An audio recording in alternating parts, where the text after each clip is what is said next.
Hello little welcome to my YouTube channel learn with Shivani. आज मैं आपको पढ़ाने जा रही हूँ क्लास 11 की फर्स्ट चैप्टर यूनिट जो है diversity in a living world के बारे में, जो हमारे एनसीईआरटी का बहुत ही इम्पोर्टेंट चैप्टर है, जो हमारे बोर्ड और नेट के एग्ज़ाम के लिए बहुत ही ज़्यादा यूज़फुल है। ये जो टॉपिक है ये बहुत इम्पॉर्टेंट है और ये एक ब्रीफ रिवीजन भी हो सकता है अगर जो भी नेट की तैयारी कर रहा है या फिर बोर्ड एग्ज़ाम में बहुत अच्छा स्कोर करना चाहता है तो ये आपके लिए बहुत इम्पॉर्टेंट चैप्टर है। तो स्टार्ट करते हैं। सबसे पहले हमें पता होना चाहिए डाइवर्सिटी क्या होता है।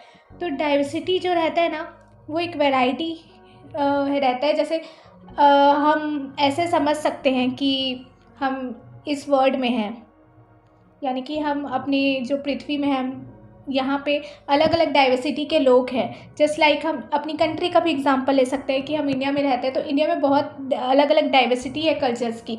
कोई मुस्लिम है, कोई हिंदू है, कोई पंजाबी है। तो वैसे ही हमारे लिविंग वर्ल्ड में भी अलग अलग वेराइटीज़ के, ये डिफरेंट वेराइटीज़ के क्या है स्पीसीज ऑर्गेनिज्म पाए जाते हैं। तो उसी के बारे में हम यूनिट 1 में चर्चा करेंगे, ठीक है। तो इसमें ऐसा कुछ ज़्यादा इम्पॉर्टेंट नहीं है कि डाइवर्सिटी क्या होता है, उसी का मीनिंग है। तो हम यहाँ पे अगर आपको पूछा जाएगा कि डाइवर्सिटी क्या होता है तो biology is a science of life form and living processes. The living world comprises as amazing diversity of living organism, ठीक है। तो ये डेफिनेशन आपकी डाइवर्सिटी इन लिविंग वर्ल्ड की काम आती है। आगे चलते हैं। This is a important point कि जो डाइवर्सिटी है इसको जो हार्वर्ड यूनिवर्सिटी में पढ़े हुए बायोलॉजिस्ट डार्विन ने 20वीं सेंचुरी में बताया, ठीक है। तो हमें ये पता होना चाहिए कि this is a important point कि एल्विस्ट मेयर और जो डार्विन है ये 20वीं सेंचुरी के बहुत ग्रेटेस्ट साइंटिस्ट रहे हैं और इन्होंने इसके ऊपर काफ़ी ज़्यादा रिसर्च की है, diversity in living organism, okay. और हमें मतलब ये जो हमको ये भी ध्यान रखना होगा कि हमें इनके जो डेट ऑफ बर्थ है ये पूछ सकता है और ये कौन से साइंटिस्ट थे ये हमें पता होना। ये काफ़ी इम्पॉर्टेंट है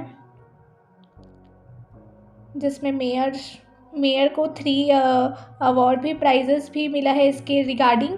जो एक था ब्रेजन प्राइज़, दूसरा international prize for biology and third is a Crafoord prize, ठीक है। और मेयर का जो डेथ है ना वो 100 इन अ ईयर 2004 में हो गया था। तो ये जस्ट एक नॉलेज के लिए है, आपको बस साइंटिस्ट का नाम जो है एल्विस मेयर याद रखना है।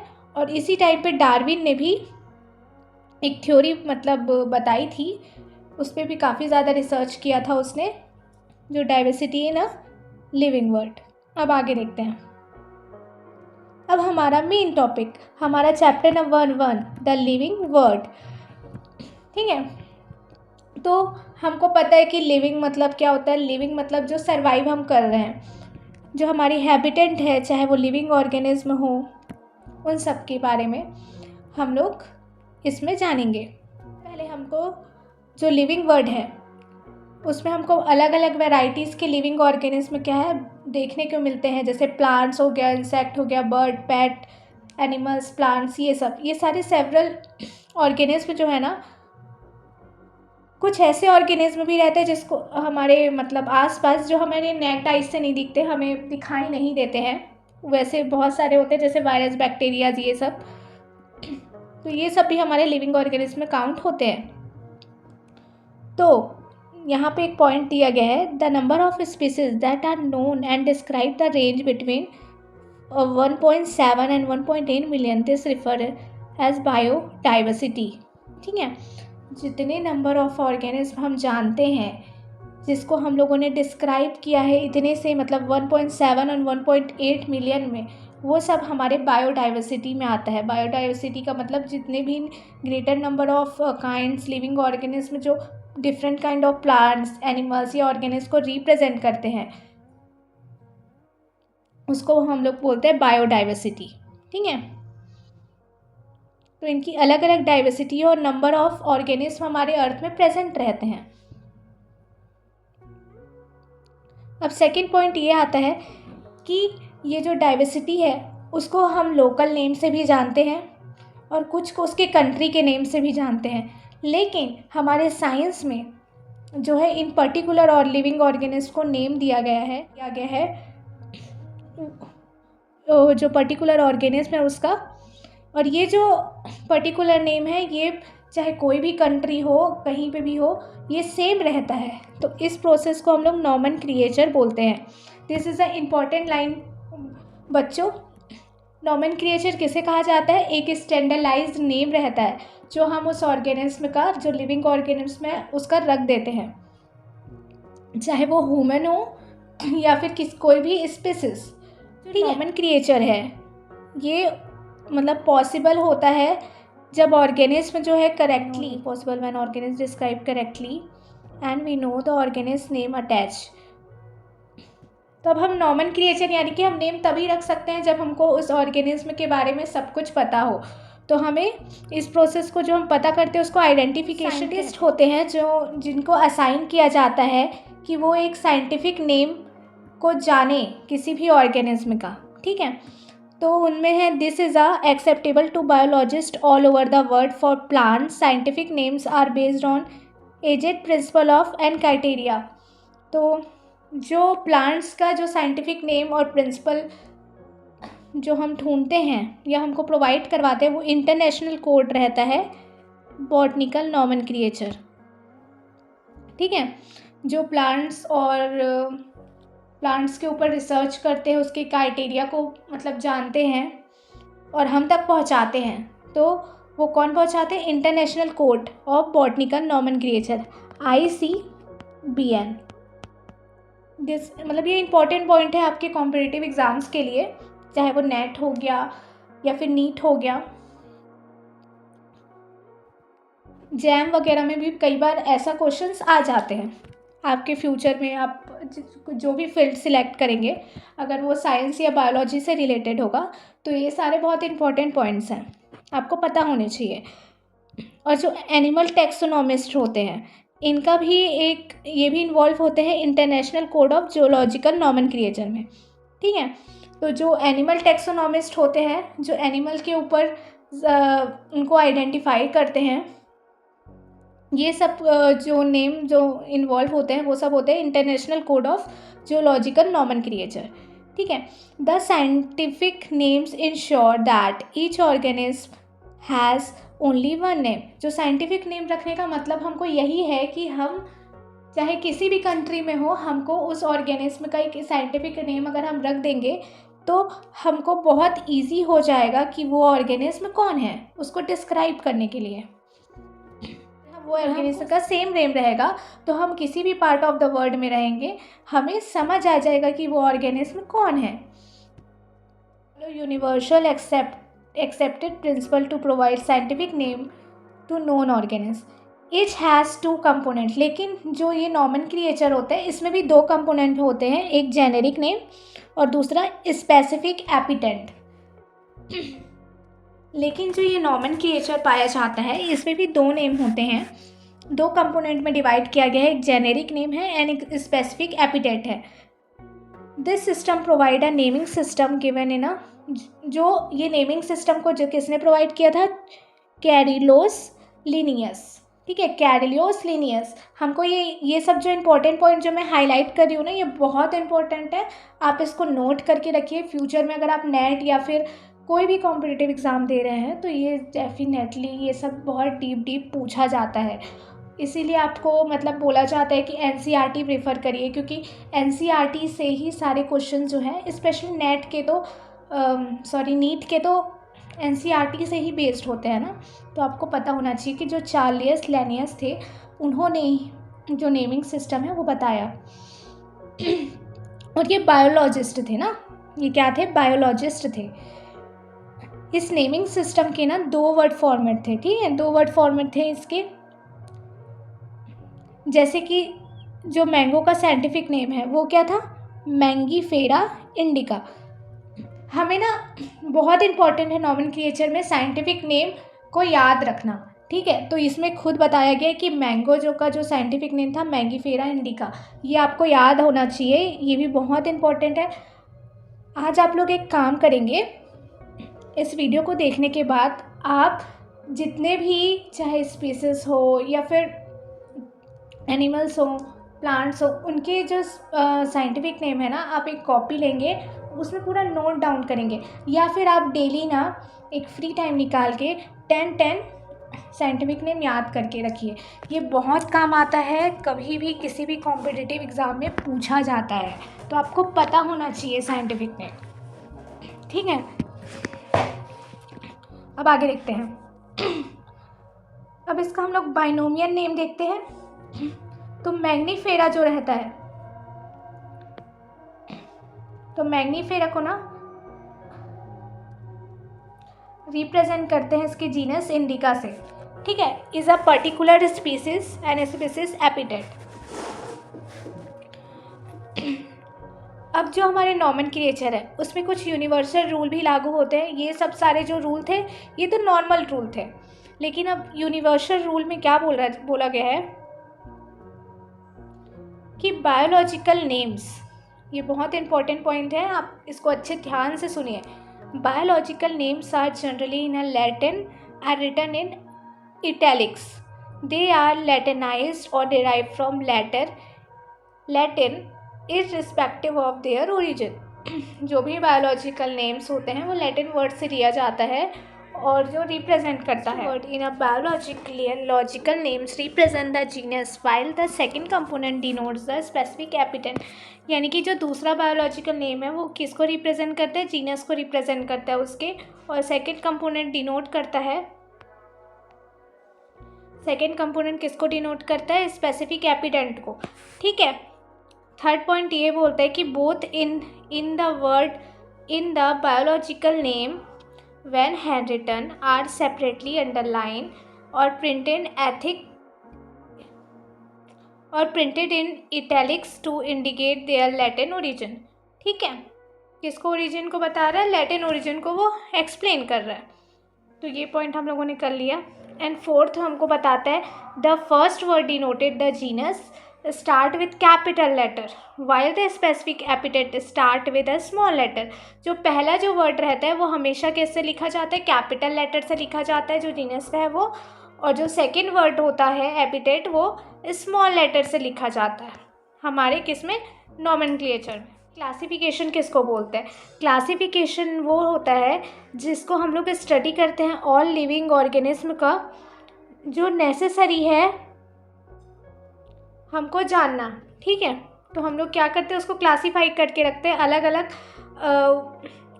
उसमें डिवाइड करके रखते हैं कि हमें पता चल जाए कि वो।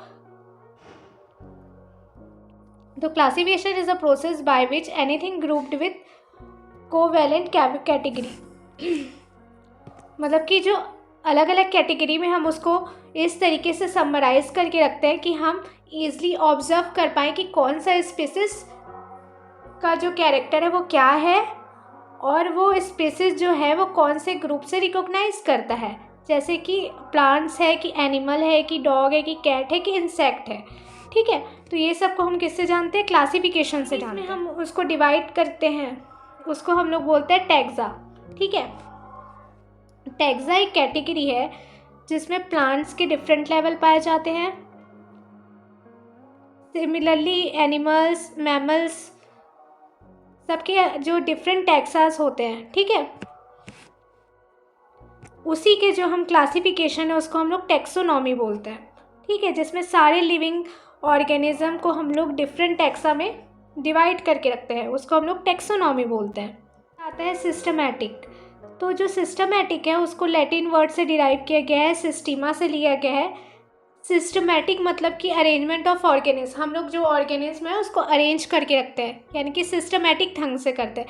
फॉर एग्जांपल मैं आपको बहुत अच्छा एग्जांपल दे रही हूँ, जैसे हम लोग नॉमेनक्लेचर करते हैं, वैसे ही जब एक बच्चा पैदा होता है तो हम उस बच्चे का नाम कैसे डिसाइड करते हैं, उसका नाम हम लोग डिसाइड करते हैं उसके टैक्सोनॉमी के अकॉर्डिंग। अगर वो क्रिश्चियन है तो उसका जो नाम है वो उसी के कास्ट से रिलेटेड या उसके जो रिलीजन है उससे रिलेटेड होगा। वैसे ही जो टैक्सोनॉमी होता है, इसमें भी सिस्टमेटिक ढंग से हम सब चीज़ों को अरेंज करते हैं कि हमको कौन सा नाम किस स्पीसीज के अकॉर्डिंग उसको कैरेक्टराइज करना है। ठीक है, अब टैक्सोनॉमी की कैटेगरीज देखते हैं। आगे हम लोग देखते हैं कि टैक्सोनॉमी में क्या क्या कैटेगरी पाई जाती है। Classification is not a single step process but involve hierarchy for step, each step represent rank and category.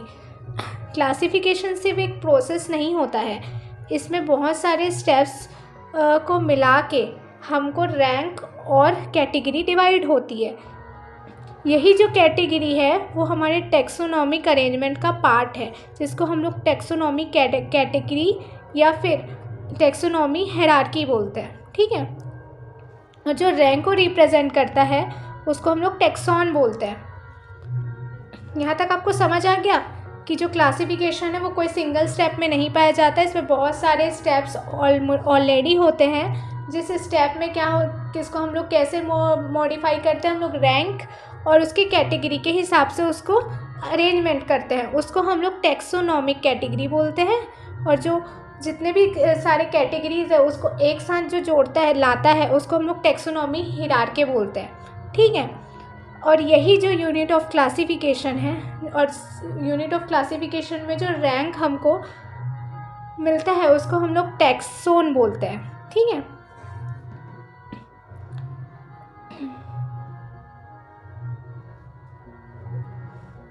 Taxon में हम जनरली जो है वो ऐसे कॉमन कैटेगरीज और किंगडम्स, फाइलम का डिवीज़न करते हैं जो प्लांट से रिलेटेड रहता है, जैसे class, order, family, genus, species.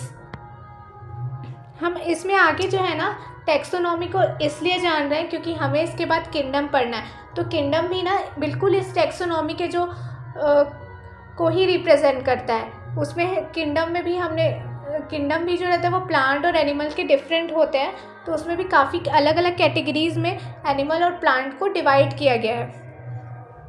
तो हम वो आगे पढ़ेंगे नेक्स्ट चैप्टर में। फिर हम लोग देखते हैं स्पीसीज।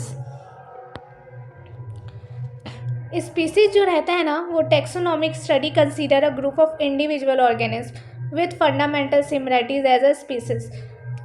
जो इंडिविजुअल ऑर्गेनिज्म में पाया जाता है और उसमें कुछ सिमिलरिटीज़ भी होती है, उसको हम लोग स्पीसीज़ बोलते हैं। ठीक है, जैसे कि मैंगीफेरा इंडिका, ये किसका था? मैंगो का था।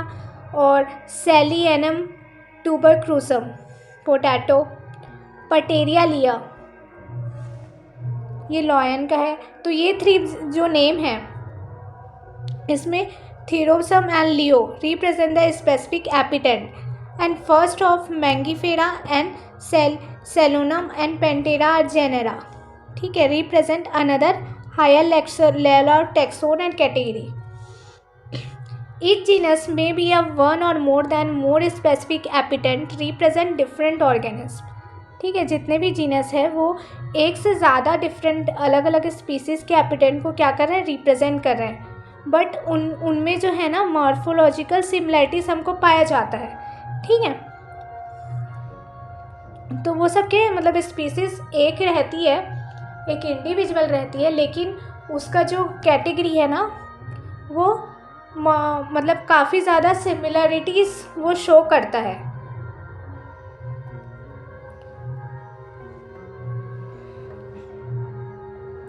और जो ह्यूमन का, अगर हम ह्यूमन बींग्स के भी जो स्पीसीज़ हैं वो क्या है? सैपियंस है।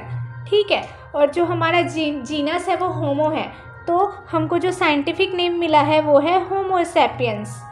ठीक है, ये बहुत इंपॉर्टेंट पॉइंट है और ये हर एग्ज़ाम में पूछा जाता है कि ह्यूमन्स के साइंटिफिक नेम क्या है। तो हम लोग का साइंटिफिक नेम है होमो सैपियंस। अब हम लोग देखते हैं जीनस। अब इसके बाद हम लोग देखते हैं genus. Genus comprises a group of related species which has more character in a common comparison to species of other genera. मतलब जीनस क्या होता है? वो कंपैरिजन होता है। ठीक है, जो ग्रुप के से रिलेटेड स्पीसीज़ है उसका, और उनमें कंपैरिजन उसके जेनेरा के अकॉर्डिंग भी होता है। फॉर एग्ज़ाम्पल, जो पोटैटो और ब्रिंजल जो है वो डिफरेंट स्पीसीज़ है, ठीक है, मतलब वो ब्रिंजल जो है वो डिफरेंट स्पीसीज़ से है, लेकिन दोनों का जो जीनस है वो डिफरेंट स्पीसीज़ रहते हैं, लेकिन जीनस जो रहता है वो हमें सबका क्या रहता है, वो उससे रिलेटेड रहता है, सेम रहता है। हम लोग कैसे कैसे डिवाइड करते हैं टेक्सोनॉमी को, हम लोग वो पढ़ रहे हैं। फिर उसके बाद आती है फैमिली। जो फैमिली रहता है वो रिलेटेड रहता है जीनेरा से, ठीक है, और इसमें बहुत कम नंबर ऑफ सिमिलैरिटीज़ मिलती है जीनस और स्पीसीज़ के। जो फैमिली में ना हम लोगों को बहुत अलग, मतलब कि काफ़ी कम सिमिलैरिटीज़ मिलेगी किसी भी जीनस और स्पीसीज़ का, क्योंकि फैमिली का अपना ही एक क्या रहता है, कैरेक्टर रहता है डॉग का। उसमें हमें कुछ सिमिलैरिटीज़ मिलती है, लेकिन उससे ज़्यादा डिफरेंस मिलता है। They are separated into different family, क्योंकि उनकी फैमिली क्या है, अलग है। वो एक प्रॉपर कैट वाली फैमिली है और एक प्रॉपर डॉग वाली फैमिली है। उनके जीनस में कोई सिमिलैरिटीज़ नहीं है। तो ये है, मतलब वही है कि वो काफ़ी डिफरेंस रहता है दोनों में। उसके वेजिटेटिव फीचर्स अलग होंगे, उसके रिप्रोडक्टिव फीचर्स अलग होंगे, ठीक है। तो फैमिली मतलब बहुत डिफरेंट, क्योंकि फॉर एग्जांपल अगर हम ह्यूमन बीइंग है तो हमारा, जैसे कि फॉर मैं कास्ट सिस्टम की बात करूँ, अगर मैं जो हूँ मैं हिंदू हूँ तो दूसरा मुस्लिम है, तो हमारी जो रिलीजन्स है, हमारे जो खान पान का तरीका है, सब कुछ काफ़ी डिफरेंट है। लेकिन हम लोग क्या है, ह्यूमन बींग्स तो है ना, वो भी इंसान है, मैं भी इंसान हूँ। कुछ हमारे अंदर सिमिलैरिटीज़ है, लेकिन काफ़ी ज़्यादा डिफरेंस भी है।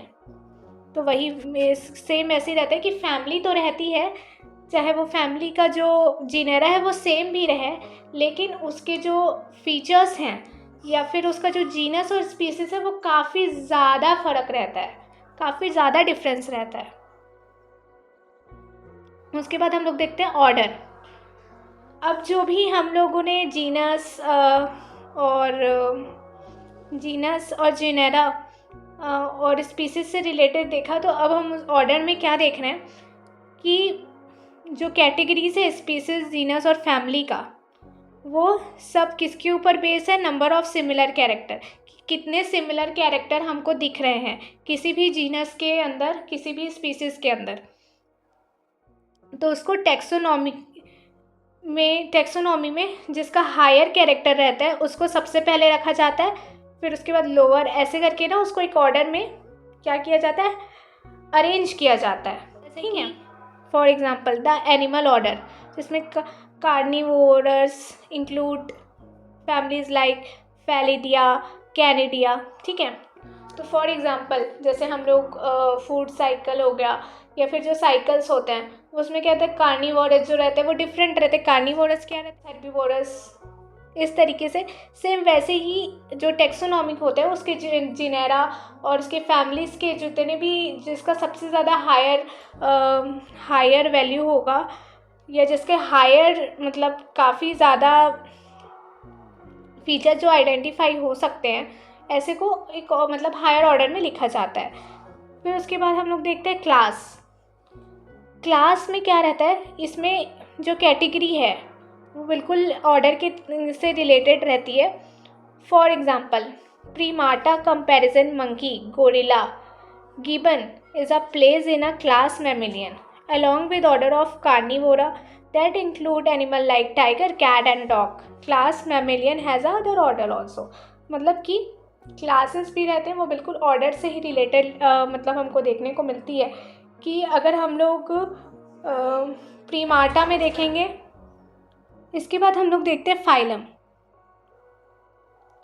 फाइलम जो रहता है ना, जो क्लासेस में कंपैरिजन हम लोग जो कर रहे थे कि जिसको क्लासेस में क्या कर रहे थे कि हम लोग अलग अलग क्लास के एनिमल्स को जो थे, जो कार्निवोरा में आते थे या फिर जो मैमेलियन में आते थे, उसको हम लोग अलग अलग ऑर्डर के अकॉर्डिंग क्या करते थे, अरेंज करके रखते थे।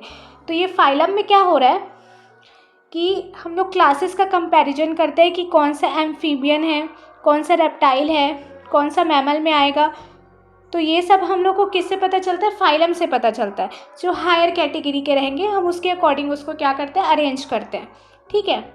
रहता है like presence of notochord and dorsal hollow neutral system और इंक्लूड फाइलम क्रोडाटा। मतलब फाइलम भी जो रहते हैं ना, अलग अलग टाइप के रहते हैं, लेकिन जिसके सिमिलर कैरेक्टर, जिसको हम लोग हायर कैटेगरी का है, ये हम कैसे डिवाइड करते हैं? डिवीज़न से। किससे डिवाइड करते हैं? डिवीज़न से। ये मैं आपको सिर्फ अभी थ्योरी में बता रही हूँ, जैसे जैसे हम आगे पढ़ेंगे मैं आपको पूरा एक चार्ट के हिसाब से बताऊँगी, तो आपको बहुत अच्छे से समझ आएगा। जैसे ये है, देखो, तो ये सारी चीज़ें जो हम लोगों ने पढ़ी, फाइलम हो गया, क्लास हो गया, ऑर्डर हो गया, फैमिली हो गया, जीनस हो गया, स्पीसीज हो गया, ये सब किसके अंडर आते हैं? किंगडम के अंडर आते हैं। ठीक है, किंगडम जो रहता है, all animals belong is a various phyla are assigned to the highest category called kingdom animalia in the classification system of animal. Kingdom क्या होते हैं?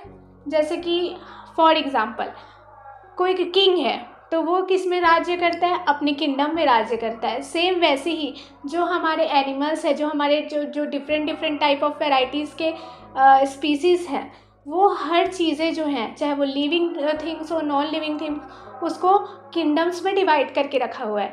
जो हाईएस्ट किंगडम है वो है एनिमलिया किंगडम, जिसमें सिस्टम जो एनिमल्स का है उसको अरेंज करके रखा जाता है। वैसे ही प्लांट के लिए प्लांटिया किंगडम है, जिसमें उसके वेरियस स्पीसीज, क्लास और ऑर्डर फैमिली के हिसाब से अरेंज करके रखा जाता है। ठीक है, तो ये टैक्सोनॉमी क्या है? टैक्सोनॉमी और किंगडम का बहुत ज़्यादा रिलेशन यही है कि हमको ईज़िली जो स्पीसीज है या फैमिली है उसके बारे में हमें तुरंत पता चल जाता है, क्योंकि हम उसको प्रॉपर अरेंज करके डिफरेंट डिफरेंट स्पीसीज में रख दिए। अगर हम किंगडम नहीं बनाते, ठीक है, तो आज हमको पता ही नहीं चल पाता कि हम कौन से फाइलम या कौन से डिवीज़न के ये स्पीसीज हैं, जो ये कौन से क्लास, फैमिली, ऑर्डर, जीनस से आया गया है। तो ये सब चीज़ों को हमने अरेंज करके रखा है, तभी हमें ये सारी चीज़ें क्या है पता चलती है। देख, जैसे कि कैसे अरेंज करते हैं किंगडम को। सबसे पहले स्पीसीज आती है, स्पीसीज का हम जीनस पता कर लेते हैं, फिर जीनस पता करने के बाद हम उसके फैमिली के अकॉर्डिंग उसको अरेंज कर लेते हैं। फिर कि वो कैसा उसका ऑर्डर है, मतलब वो ज़्यादा रेयर है या फिर बहुत ही ज़्यादा मतलब कॉमन है, ये सब चीज़ ऑर्डर के हिसाब से उसको अरेंज करेंगे। फिर वो कौन से क्लास से बिलोंग करता है, वो एक एनिमल है तो वो कैसा कार्निवोरस है कि कैसा है, तो ये हर चीज़ को हम लोग क्लास के अकॉर्डिंग वो करेंगे। फिर हम उसको डिवीज़न करेंगे उसके फाइलम के अकॉर्डिंग, देन वो हम उसका किंगडम को क्या करेंगे, बना लेंगे कि हमें पता चल गया कि ये किंगडम है, उसके किंगडम में अरेंज कर देंगे कि वो प्लांट किंगडम में आना चाहिए कि वो एनिमल किंगडम में आना चाहिए, इस तरीके से। देखो, इसमें एग्जाम्पल भी दिया गया है। ये टेबल आपको ये टेबल जो है ना, ये बहुत काम की टेबल है। आप इसको बना के रख सकते हैं या फिर आप इसको रिवाइज कर सकते हैं, बहुत इजी है। जैसे कि मैन का देखिए, मैन का बायोलॉजिकल नेम क्या है? होमो सैपियंस है। जीनस क्या है? होमो है। फैमिली है हेमिनिडिया। ऑर्डर है प्रिमाटा। क्लासेस है मैमिलिया और फाइलम है कोडाटा। मैं आपको इंडिविजुअल, अगर आपको जो है टैक्सोनॉमी के जो कैरेक्टर्स है, genus, family, order, class, phylum, biological name, इन सब की डिटेल वीडियो चाहिए तो आप मुझे कमेंट में बता सकते हैं। मैं आपको इजी वे में, बहुत इजी वे में आपके लिए वीडियो बना के लाऊंगी। बट ये सारी जो चीज़ें होती है ना, ये हम समझ नहीं सकते। इसे हमें मतलब नेम्स जो हैं, क्योंकि वो होमो जो स्पीसीज है वो भी किसी साइंटिस्ट का दिया हुआ है, तो ये सारे बायोलॉजिकल नेम एक बार जो रखे जाते हैं ना, वो कभी चेंज नहीं होते। तो हमें इसका जो नाम है उसको याद रखना होगा। ठीक है, इसके मतलब कुछ ट्रिक्स भी होती है याद करने की। किंगडम के पर्टिकुलर स्टडी करेंगे ना, जो आगे के चैप्टर्स आएंगे उसमें आपको बहुत सारे किंगडम्स के बारे में बहुत डिटेल में पढ़ने को मिलेगा, तो आपको बहुत अच्छे से किंगडम जो है वो समझ आएगा। अभी ये जस्ट उसका एक ब्रीफ था कि ये होता है, जैसे हाउस फ्लाई का मुस्का डोमेस्टिका। तो मुस्का इसका क्या है? जीनस है ऑफ कोर्स। फैमिली जो है वो मूसिकैंडिया है, सीडिया, मूसीडिया। एंड ऑर्डर है डिप्टेरा। ये कहाँ से बिलोंग करता है? हाउस फ्लाई बिलोंग करता है इंसिस्टा क्लास से। और इसका फाइलम है आर्थ्रोपोडा। तो ऑर्थोफोडा, कोडाटास, ये सारी जो फाइलम है ना, इनकी बहुत सारी कैरेक्टरिस्टिक्स भी होती हैं जो हम आगे के चैप्टर्स में पढ़ेंगे। और मैं सीरियसली बता रही हूँ आपको, अगर आप किंगडम समझ लेंगे ना, एक एक किंगडम, तो आपको बहुत ईजी हो जाएगा इसका बायोलॉजिकल नेम याद करना, जीनस, फैमिली और ऑर्डर और क्लास और फाइलम और डिवीज़न के बारे में। अगर आप फ्यूचर में कोई भी सब्जेक्ट जैसे कि जो बायो से रिलेटेड है या कुछ कॉम्पिटिटिव एग्ज़ाम, चाहे हमारा नेट हो या फिर नीट हो या फिर जैम, बहुत सारे होते हैं एग्ज़ाम्स, तो कुछ भी कॉम्पिटिटिव एग्ज़ाम में तो ये डेफिनेटली पूछा जाता है। बायोलॉजिकल नेम्स तो डेफिनेटली पूछे जाते हैं। एंड जीनस, फैमिली, जीनस को चलो तुम छोड़ भी दो, लेकिन फाइलम का जो डिवीज़न है वो बहुत ज़्यादा पूछा जाता है। बायोलॉजिकल नेम्स एंड फाइलम और डिवीज़न आपको पता होने ही चाहिए। तो समरी यही है कि लिविंग वर्ड जो है बहुत ज़्यादा रिच है वैराइटीज़ की वजह से। इसमें बहुत सारे मिलियंस ऑफ प्लांट्स और एनिमल्स जो हैं पाए जाते हैं, जिसको हम आइडेंटिफाई करना बहुत मुश्किल होता है। इन सब को आइडेंटिफाई करने के लिए हमने उसके साइज़, कलर, हैबिटेट और मॉर्फोलॉजिकल फीचर्स, इन सब को जानते हुए इसको एक ऑर्डर में अरेंज कर दिया है, जो है टैक्सोनॉमी में के ऑर्डर में।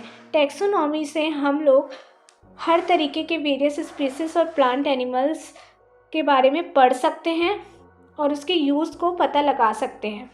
इसकी वजह से हमको एग्रीकल्चर, फॉरेस्ट्री, इंडस्ट्री, इन सब चीज़ों में इनकी डाइवर्सिटी का पता चल जाता है।